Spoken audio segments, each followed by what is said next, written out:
Alright everybody, what's going on? Today we are going to be going through a calisthenics mobility and strengthening workout. So first thing I usually do is spend a couple minutes warming up right here, just doing a general good stretch. Do this every day, honestly. Gets a lot of the nerve tension out of your back and your legs right into the pancake. So when I do this stretch, I like to test it out before and after. So that's why I kind of label this as my pre-stretch. I go as deep as I can. I got pretty far, but I knew there was more room. So generally right after I go through the center, I'll end up going to each side. And that's kind of what we're going through here. Once I can do that, I like to retest one more time. And as you can see in this clip, I got to label as post. We can basically get my forehead to the floor. The goal is to get completely flat. And yeah, that one hurts the groin a little bit. So going right into our splits next up. Doing splits on both sides, of course, because you should really keep things symmetrical, especially if you're into like tricking, kicking, all sorts of that stuff. It is really great.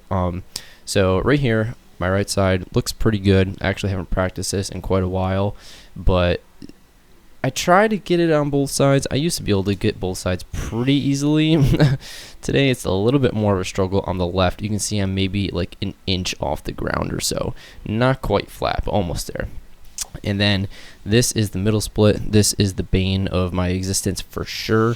I actually did do a 30-day progression video about this back in 2020, where I learned the middle split. If you guys want to watch that, you can check it out up at the top. But definitely have a ways to go to get back to that one. So in the meantime, before we get started with the calisthenics, enjoy this little pre-workout pump. Body's not looking too bad. So when it comes to the calisthenics routine, this is the bread and butter right here. We're going to be working on things like handstands, planches, one-arm handstands, handstand presses, a lot of stuff basically on the hands. The first section here is going to be all floor-based skills. I do a little bit of bar work towards the end. But as you can see right now, we're starting off with some handstand pushups. This is definitely a tough skill for me at the moment. I've really been out of practice with this one. At the moment, I'm lucky if I can get one or two in a row. Now, that has not always been the case.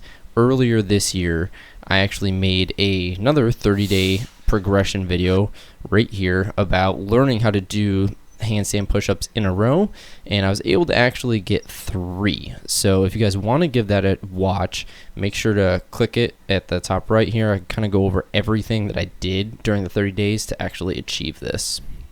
Little mid-workout flex for you right here. Alright, so the next skill, this one is definitely the hardest one I've been working on, is the planche. Specifically today we are working the straddle planche, just one of many variations I've been using as a progression to learning full planche. I think the longest I've ever been able to hold this is about 10 seconds or so, maybe just shy of that, about 8, 9, 10 seconds. Definitely a really hard skill. If you guys have not started learning this yet, don't start with straddle. Definitely start with like L-sits, tuck planche, or even this. This is a planche lean.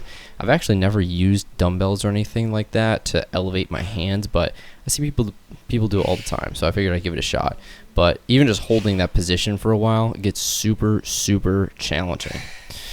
So as you can see, my wrists are a little bit sore after going through all of the handstands, planches, stuff like that, and we're just getting started with the workout here. So definitely gotta shake them out, do a little bit of wrist stretching. Hands get sore for sure. So now we're on to our handstand straddle press. Straddle press handstand, if I'm using the terminology correctly. So this is also a really good skill. Basically, my goal for this is to press all the way up and pause at the top, which you can see I'm kind of struggling with on some of these first attempts here. Can't really keep my balance at the top. Now, obviously, the more flexible you are with your pancake stretching and your overall lower body flexibility, the better you're going to be at doing this, because it's way harder to do this straddle press if your legs are super tight. If you can spread them out a little bit further, it makes it easier.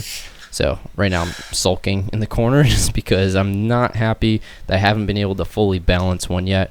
But I believe right here we actually got a nice balance at the top. Now something that I'm not actively training so much anymore, but I did throw a clip in here for you guys. This is my one-arm handstand. It's been a hot second since I've actually trained this at all, so you can really just hold it for about a second or so. I'm not even counting it as like holding time because I'm basically falling over. And yeah, I did try a 30-day progression of this skill as well. If you guys want to check that out, you can click the link at the top here. But still have a ton of work to do on that.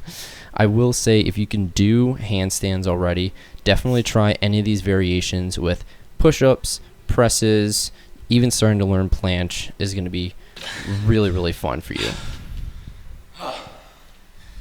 Little post-workout pump for you.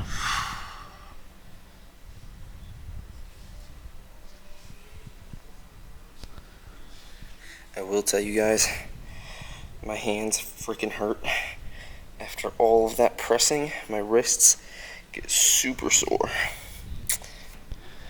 Alright, and now we are on some of our bar work, starting things off with the front lever. So this is definitely a tough skill for me. I've actually noticed a lot of progress overall this year though. So usually I start off with my first attempt and then kind of burn out, just raising up, trying to stay in that hollow body shape. And these are some of my better attempts actually from about a week or two later after that first clip.